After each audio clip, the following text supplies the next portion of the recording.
to welcome you to the afternoon session. I think this afternoon is going to be probably very different from this morning, no less interesting. I think there'll be a great focus perhaps on urban issues, and I think there'll also be perhaps a slightly different emphasis on the nature of design and also the nature of kind of political action in the city. So this afternoon I'll be kicking off, followed by Ian Morley, who's spoken here before as part of the introduction to the East Greenwich project, and Justin McGurk, who the author of Radical Cities, one of the most important books published on developing urban strategies, discussing urban strategies in the last few years. And finally, there will be the keynote speaker, Michael Sorkin. My talk is going to be split into kind of three elements. First will be, in my role as head of the Department of Architecture and Landscape, will be a discussion of, or an explanation of the East of Eden project. Some of you I know have already sat through this perhaps 2 or 3 times. There'll be people here who might be sitting here with this for the first time. Second, I want to talk a little bit about some of the kind of backdrop to East of Eden in terms of the way in which the market is, and ideas of capitalism and financial ideas are shaping the cities that we live in, and also looking at a response to that, contrasting 2 different sorts of positions, one which is very kind of abstract and academic, and one which is actually much more engaged and much more part of the urban system. And finally, I want to end by looking at the research project that I'm developing as part of 15 research with Mike Hewitt with us as part of in parallel to the projects that we're doing with our students. So I'm going to start off with a brief explanation about what East of Eden is. For those of you who remember my introduction before Christmas, I used the term blatant localism, which was going to be one of my alternative titles for the project. I've resurrected it here. The term blatant localism comes from 1980s American skate punk band, Jodie Foster's Army, and it referred to the way in which within some of the American skate parks they became very kind of territorial. I'm trying to use it in a slightly different way, a slightly different kind of meaning, in that actually we're being blatantly localist in a positive sense, and in a way we're trying to kind of focus the sort of school's attention on the local area and become embedded as part of this local area. So East of Eden is a design research project that encompasses the creative output of the entire Department of Architecture and Landscape, from year 1 to postgraduate, and across all the architecture and landscape programs. Initiated to celebrate the department's move into its new home in the heart of Greenwich, the project hopefully marks the start of a long and fruitful relationship with our new surroundings. 3 sites were chosen for this project through a mix of fortuitous circumstance, university connections, and at the invitation of interested groups. The project name comes from the fact that all 3 sites, East Greenwich, the Greenwich Peninsula and Thamesmead, are situated to the east of the Edenic maritime campus. And it's actually, Ian will be following me today, was one of the initiators of that dialogue with local residents and groups, and I think he will talk a little bit about that in his speech. Interestingly, one of the other kind of initiators of it, John Lyle, is currently in the building on the 3rd floor as one of our Part 3 external examiners, and he introduced Neil and I to Night Dragon, who wanted to get some kind of community discussion around that kind of development of the peninsula, which I'll discuss a little bit later. For each of the three sites, the department is working alongside an external partner that represents very different ideas regarding the development of the area.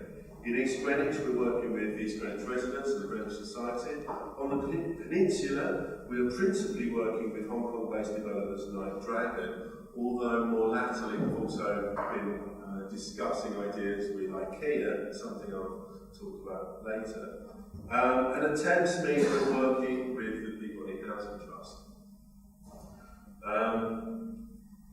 East Greenwich and the peninsula are clearly of interest due to their proximity to the maritime campus, whereas Thamesmead has recently been acquired by Peabody, an organisation that has strong links with the university through the university's Pro-Chancellor and Chair of COUL, who is also the CEO of Peabody. These three groups have very different agendas, priorities and interests, and it was thought insightful to provide students this contrast as a backdrop for developing their academic project.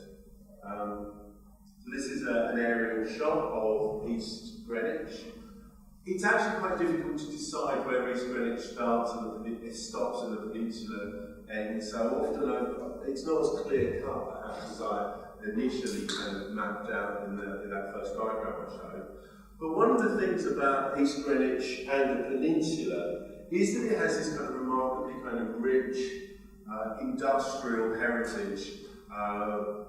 And one of the things I think is coming to light through a lot of the kind of work that's being done for the students and externally is the way in which the new developments and the new ambitions for the area are kind of almost kind of erasing that.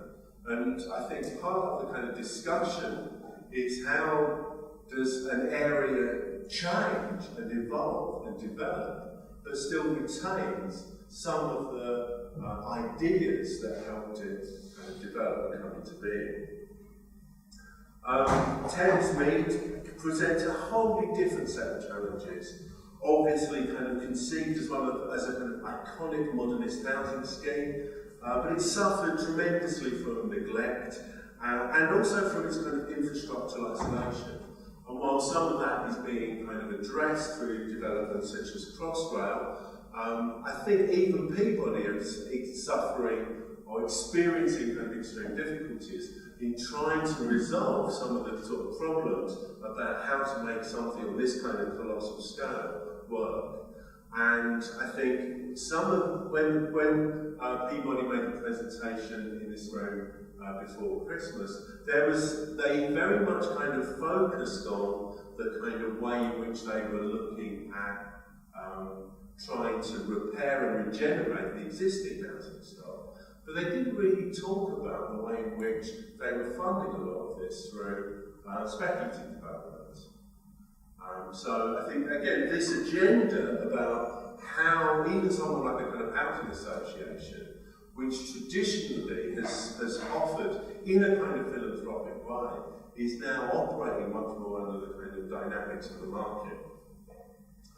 As I said, this kind of the peninsula itself stands at a kind of cusp of a transformation that will undoubtedly see it changing beyond all kind of recognition. This was obviously sort of initiated at the time of the millennium with the building of the dome, and we've almost seen kind of 15 years of a type of stagnation. But now with Night Dragon acquiring the development rights for much of the peninsula, and equally we see a whole series of other kind of commercial developments, particularly on the eastern edge of the peninsula, we're going to see a series of wholesale transformations.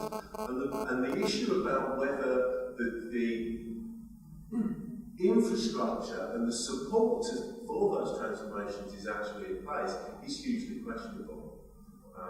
And I think the question about how we want cities to change and what we want to keep and what we want to transform and develop is something that at the moment, particularly on this side, is a series of debates that are largely taking place outside the public realm. And I think that's one of the kind of issues that's kind of come up with a lot of the sort of student projects, is this idea of the sort of ambitions for the projects that someone like My Dragon might have. How do they kind of interact with the kind of histories and with the kind of public necessities of the people already in the area? I mean, this is a site. This is an image of the site in the 1950s. You know, you can see it was. We can see the kind of South Metropolitan gas works. I mean, it was an incredibly kind of polluted area. And I think let's not be nostalgic about the kind of history of it, but equally I think that sort of aspects of the specificity of the site need to be kind of retained and need to be kind of, or at least some aspect, some vestige of that needs to be kind of evident perhaps in the way we go forward. Equally with Thamesmead, there is something kind of very, very romantic about the kind of vision of Thamesmead that was developed in the 1960s, and the whole aspiration of a certain model of social housing and the way in which that was seen as existing outside of the kind of constraints of the market relationship to property. However, the new transformations that are happening there are kind of, again, obliterating that sort of social dimension of housing as a kind of political entity. And again, the kind of iconic blocks of Thamesmead, which have obviously been used largely for dystopian purposes in popular culture, especially in films. One thinks of obviously Clockwork Orange, but also my favourite representation of Thamesmead is in the Aphex Twins' Come to Daddy, where the kind of bleakness of the landscape is kind of used to maximum effect. But again, as we see from these sorts of photographs, it actually is a sort of a reworking of a type of garden city. And I think actually to just blame the forms and the architectures for the kind of failings of Thamesmead really kind of misses the point, because in a way it was the lack of support, the way in which the area itself became used as a sort of kind of dumping ground for people that couldn't be housed in other parts of the borough, but also the way in which the maintenance and the social cohesion of the area was undermined by successive waves of cuts to public funding. And the idea of simply blaming the kind of architecture, I think, is very kind of naive and short-sighted, but in a way very convenient for a generation of property developers who want to maximise the way in which they can put new forms of kind of housing into that area.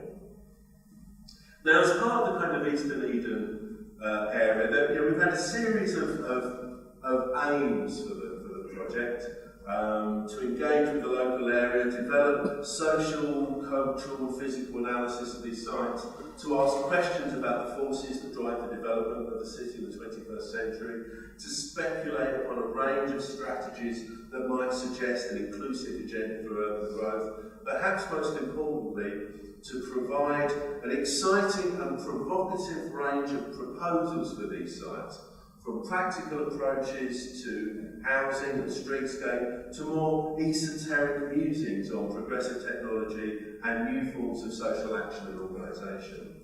A large part of the analysis will also question this very reliance on the market to develop a coherent strategy for urban growth and to critique the financial mechanisms that drive the contemporary city.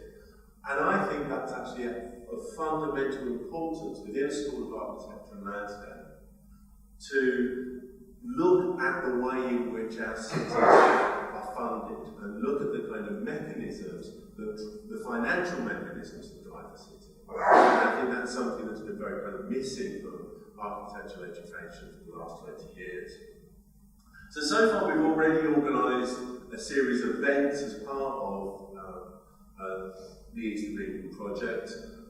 Edward hosted a workshop with the University of Milan called Downstream Actions, which was a series of workshops where people were coming in and again talking about using the kind of sites around East Greenwich to sort of discuss sort of possible landscape options for and urban interventions for these sites. We also hosted a 24-hour workshop called 24-Hour East Greenwich, which also celebrated the launch of the building, the opening of the building. We also organised a workshop for first-year architecture students called Reimagining IKEA. A new IKEA Soup Stories opening on the peninsula, and IKEA were very keen to kind of discuss or get in contact with us. If I'm cynical, perhaps it's maybe part of a kind of public engagement program and to ameliorate some of the kind of local resistance to IKEA moving in.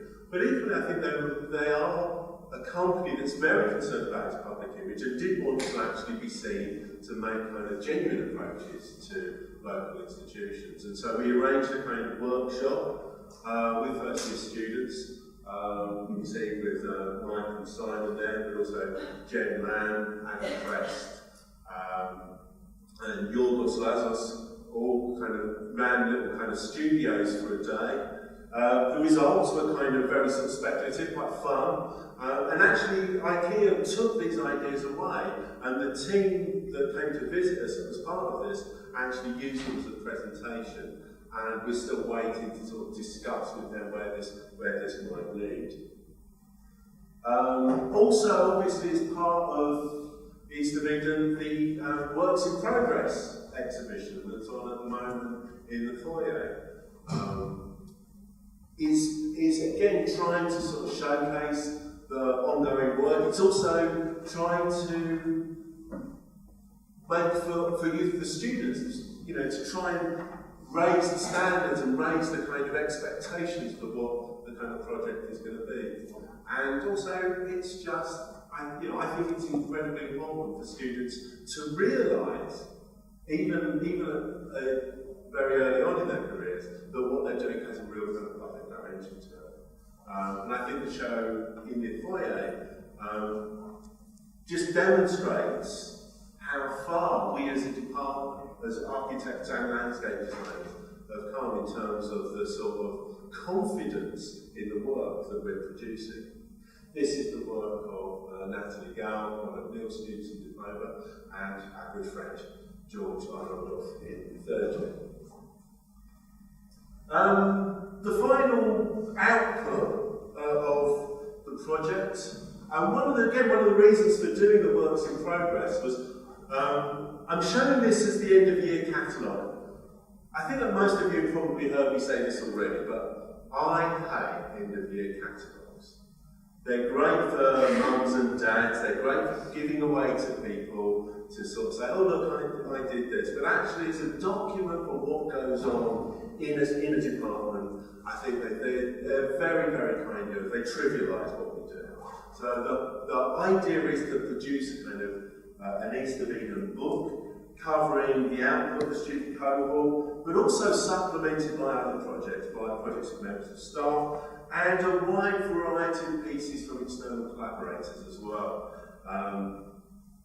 And so far we already have pieces confirmed by people like the local MP, Nick Rainsford, from local historian Mary Mills, from architectural writer and critic Owen Hatherley, who was an East Greenwich resident and now lives in Woolwich. We've also got architectural practices such as AHMN, who obviously teach here, and All Design, and Wilkinson Air and Barker's East, all want to kind of contribute something. So it becomes a much more a wider document. And one of the other things that I want to do is to try and showcase individual student projects, not just design projects, but perhaps theory projects, technical projects, and also some of the kind of survey and analytical material that's developed as a series of kind of showcases of the kind of spread of the work and the output of the students, so that we don't just kind of have one image of a piece of work, but we can actually present things in a bit more depth. It's going to be a bit thicker than usual, and it's going to be a bit more expensive than usual, but you don't have to worry about that. That's for me and Uncle Neil to kind of sort out.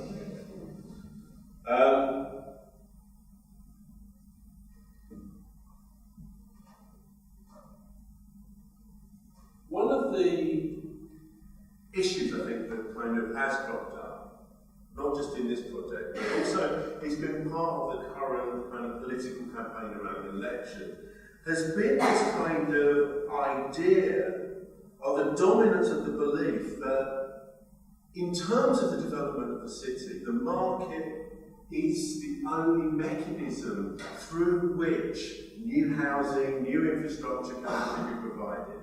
It's a staggering kind of turnaround from the sort of kind of discussions that were happening only sort of 30 years ago. This idea that everything has to have this kind of market belief. And this is part of what we call a concept of laissez-faire economic liberalism or neoliberalism. Now, the term neoliberalism is kind of highly contested, and I just want to be absolutely clear. My notion of neoliberalism is taken from the author David Harvey. And if you want to understand how I'm using the term, you can read this, A Brief History of Neoliberalism, or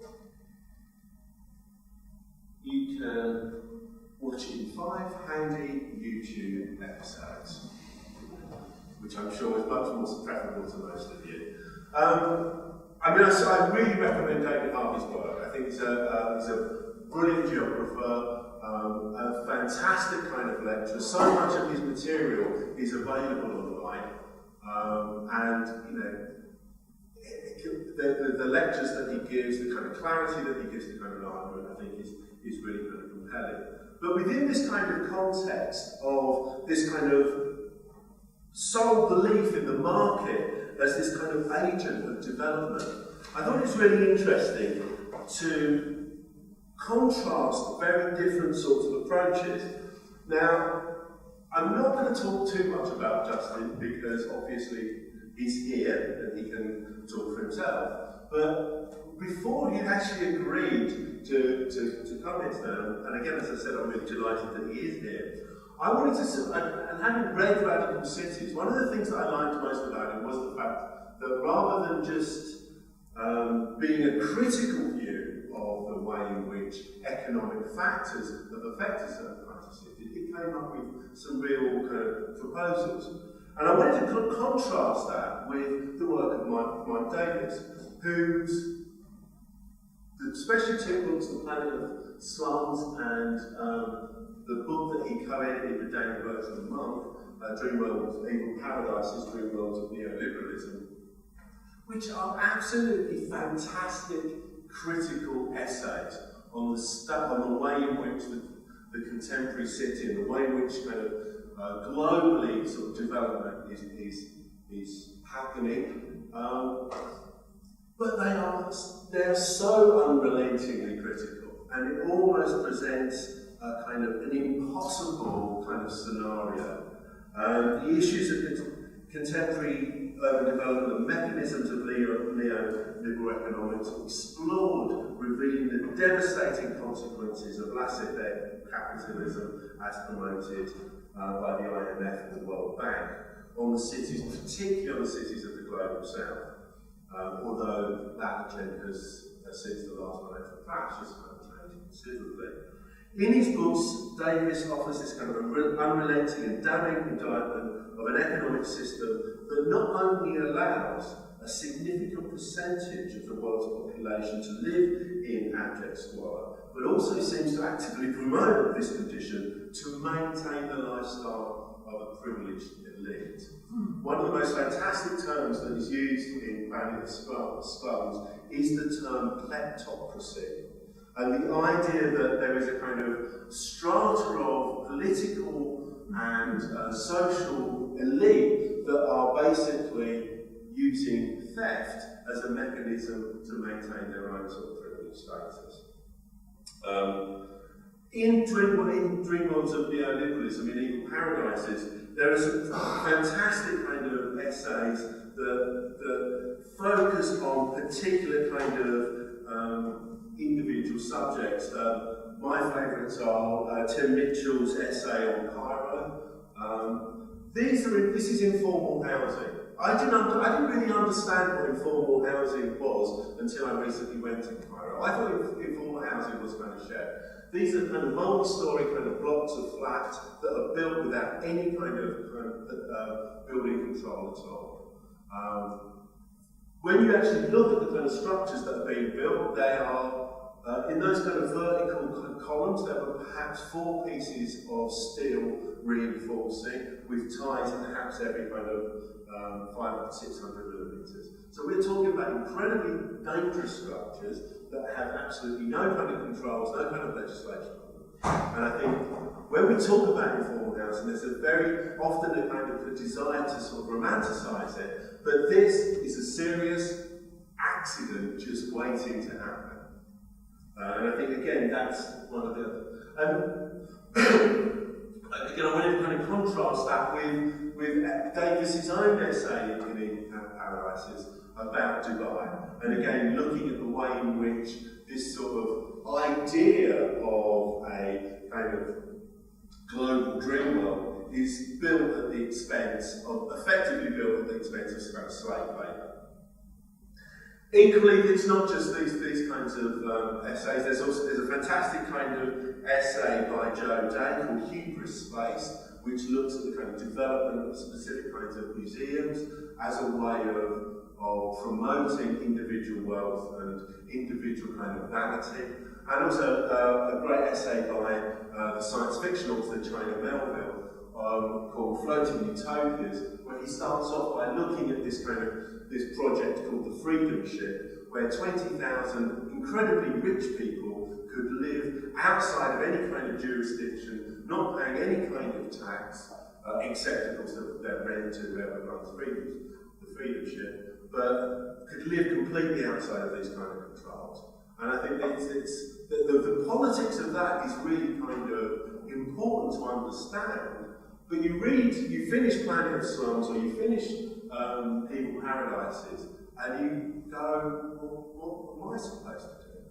What are the alternatives to this? And that's where I think something like Justin's book becomes an incredibly important kind of remedy to that. Because he describes a similar kind of world, and again, I'll be very brief because I don't want to steal any of his argument, but with certain areas, we're looking at very similar kind of problems. But rather than saying that this has been completely fatalistic about it, it's looking at tactics and solutions where local activists, architects, politicians are actively engaged in developing tactics to counter the same kind of extremes of brutal economic life and extreme luxury. So here we see a housing development called Alto Corredero, and the houses built by Elemental were kind of half houses where the basic infrastructure is provided, and then residents were allowed to kind of complete them. And also the work of Urban Think Tank, who I think clearly is one of the most interesting kind of architectural practices operating today. This is one of their kind of vertical gyms. And also the kind of looking at the Tour David in Caracas, which is this kind of former headquarters of a black banking corporation which has been squatted and turned it into a kind of completely alternative community. And I think these suggest a whole series of ideas that might be kind of taken on in other ways. And it reminded me the difference between kind of Davis's apocalyptic academicism and just its on-the-ground sort of reportage journalism reminds me of Michel de Certeau's differentiation in the practice of everyday life between the abstract view from the top of the kind of skyscraper in de Certeau talks about the kind of going to the top of the World Trade Center looking down on Manhattan, and the lived experience of actually being in the street. And one of the things I think is really important is that it's very easy to be a professor of critical writing at a university in Los Angeles and make kind of pronouncements about the kind of impossibility to take action. But actually, I think we all need to sort of imagine ourselves in the street and what we might do if we're there. And Justin uses the term in Radical Cities, activist architect. And I think it's this notion of the kind of activist architect, of being involved in the place you're working in, and being engaged with the kind of the things that are around you is actually important. Actually, I think it's kind of an important part of the East Greenwich project, hopefully. And again, I think the dominance, there are kind of historical kind of analogies to this as well, whether they're the sort of self-build kind of housing, alternative communities that are suggested by people like Steve Bauer in Drop City in the 60s, or also this idea of an urban engagement as almost as part of performance that we see that something like Joseph Boyce sweeping the streets of the Karl Marx flats. Now, the kind of dominance of neoliberal thinking, especially with respect to urban development, needs to be questioned. It makes a number of claims regarding the free market that simply do not bear close scrutiny. It promises greater competition, greater innovation, greater efficiency, and greater equality. But if one looks at the record of the market, especially in terms of market-led housing strategies, we can see that it fails to deliver on all those fronts.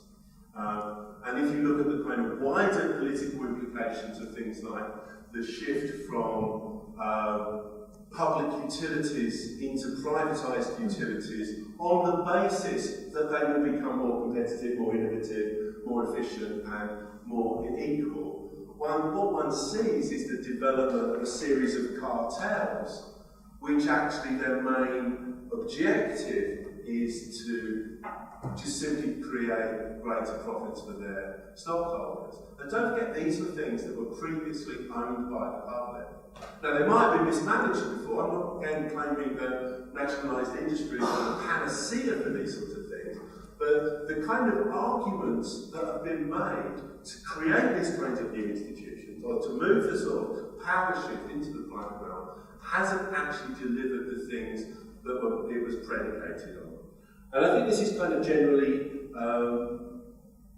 an issue, because we talk about a free market, but once again, the experience of the last 30 years has seen that through the fixing of interest rates, pumping money into the economy to bolster property and other prices, the manipulation of infrastructure through subsidies, tax incentives, and the gerrymandering of the planning system, all of which are highly evident in the sort of development of the sort of three sites that we're looking at the moment. The market is anything but free, and given the current problems with supply, it's anything but efficient.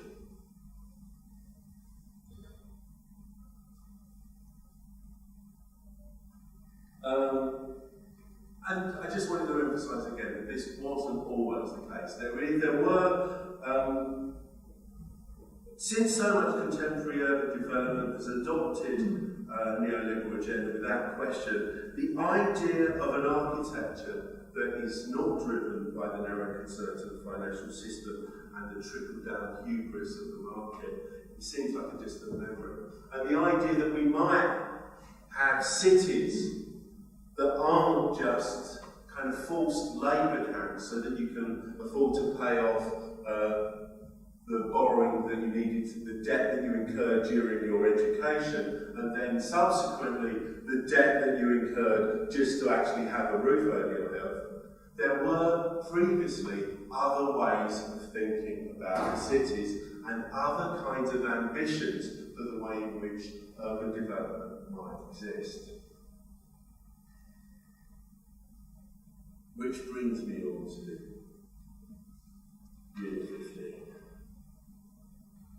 We started this year, Mike and I called out our programme this year, Early Days of a Better Future. It's a quote taken from the name of Ken MacLeod, science fiction writer, a very kind of politically engaged science fiction writer, from the name of his blog.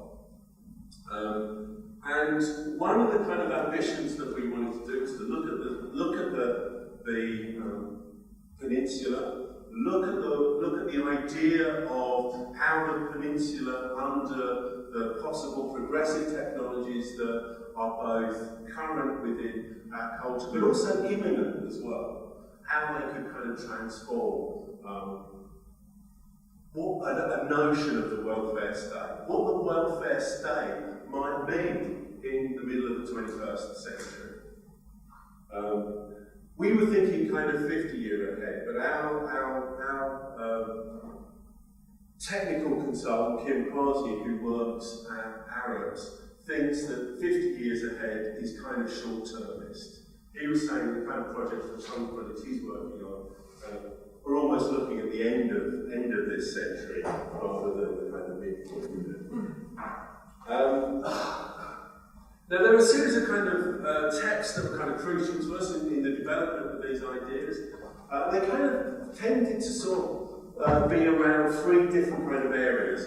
First of all were these kind of things that were looking at the future, either through someone like Frederick Jameson's kind of critical writings on science fiction, Michael DeLander's notion of the machinic phylum and the way in which technology itself may constitute a sort of self-organising system, and certain aspects of Ray Kurzweil's notion of the singularity, right? Very emphasised only certain aspects of Kurzweil's work.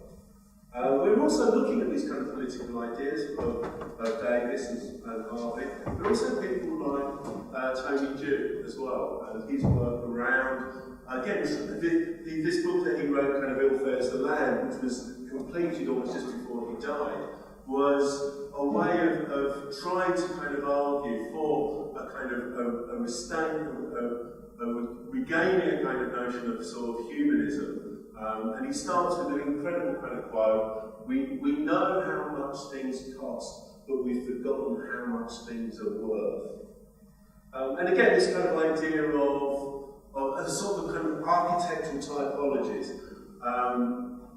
Landfill building was taken largely because we wanted students to sort of consider the site not just as in sort of isolation, but think of the way in which we might kind of transform whole kind of topographies.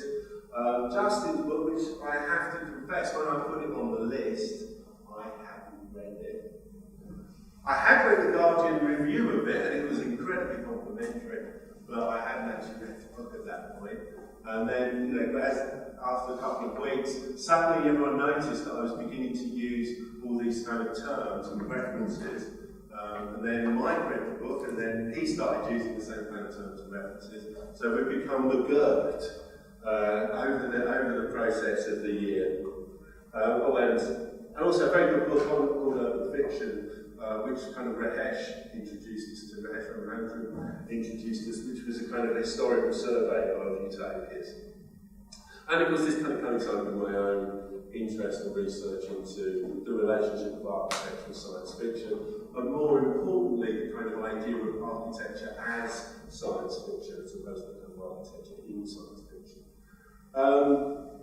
And again, this year, in parallel to the sort of student projects that we've been developing, Mike, Hugh and myself have been thinking about a kind of parallel project. Last year, we did, as part of the kind of Canby Island project that we ran with students, we did our own project which was presented at Future Sims 3 called The Gold Mine. It was initially developed for one of our series, Future Details of Architecture. And we wanted to do kind of something sort of similar this year. The thing we didn't want to do was to make a really big, heavy model. So, and our latest film, our latest project, The New Peninsula, is going to be a film, which is kind of plays to our sort of specialisms as well. I think we made the model largely because we were asked to curate an exhibition at the 72nd World Science Fiction Convention last August, and we needed a kind of big object to fill the space. Also, we did it because we thought it was the last thing people would expect us to do. Now, this is a sort of more close-up version of the model, and unfortunately for us, the model has been shortlisted for the Royal Academy Show, so we've got to take it down there on the 30th of April. Now, I know that should be good news, but you lot, or some of you actually have helped us move the model here, Joseph. Yeah, you're going to be helping us again, Joseph. It's currently up on the 3rd floor. We've got to take it down to the workshops with some immediate work on it. But again, the success of this kind of producing a parallel project was something that we wanted to do this year with the Peninsula. The initial starting point for this year's kind of Peninsula project was the 24-hour workshop, where Hugh and I ran a kind of workshop with some of the Unit 15 students and some students from some of the other units, and we developed this kind of sketch model as a way of developing a kind of series of urban strategies. This has been kind of taken on by me into this kind of sort of master plan for a new peninsula. One of the kind of conceits for the film that we're working on is that it's going to be a time travel story. So the idea is that because again, we don't want to just focus on this notion of the future of the site. We want the project to reflect and embed some of this kind of amazing sort of technological history of the site, which again we're very keen not to have kind of erased. And the idea that it kind of operates through a series of different kind of temporal moments and finishes in a kind of sort of a post-singularity kind of peninsula, which is really kind of predicated around a number of, a series of key principles. The idea of open source research and development, a consensual collective ownership of property, intensive urban agriculture, embedded knowledge, advanced application, a carbon-2 economy, self-organisation, self-replication, and a world where nothing is wasted, especially people. That line I used in the gold mine and used in my kids' sense. If that sounds to you hopelessly utopian, you bet it is. Going back, this is the map of the kind of time travel. You can't, wrong line weights, you can't see the kind of lines that describe the Minkowski cones, which kind of allow the time travel to move through the different kind of historical period, and overlay them as a series of kind of as lenticulated kind of presences within space. So when the kind of traveller who's called surveyor is within space, they're also kind of fed a whole series of overlaid images of other kind of time frames as well. If you want to read, well, it's all on the drawings in the Stephen Lawrence gallery. I did a couple of other little things for it, but they're not ready yet. I'm going to finish now. I've got more 45 minutes, so I'm doing well. There's a few people I want to thank. Obviously, I want to thank Mike for the design of the book.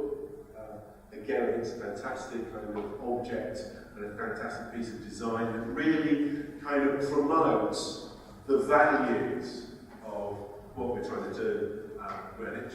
Or kind of, I think that in a way, the way in which those the publications and the design of our outward-facing kind of work represents the kind of values that we're trying to kind of develop here. I want to thank Hugh for helping me put together East of Eden, for printing all the images out and framing them. I don't know if Lala and Lauren are here, but I'd like to thank them for helping me hang everything in a record 3 hours yesterday. I think that's personal record for me to hang 2 shows almost before lunch. And I'd like to thank all the students who contributed images to the exhibition and to the book. And I'd like to apologise for those who didn't make it. And I hope that people get inspired, and I hope everyone wants to really kind of put together some really good stuff for the end of year book. I think it's going to be an incredibly exciting thing to be part of, and I think it will mark a really important, fitting end to our first year in Stockholm. And I think, it lays down a whole series of markers about us being here, about what we want to kind of contribute to the local community, and the way in which we can kind of create a dialogue with that community. Thanks very much.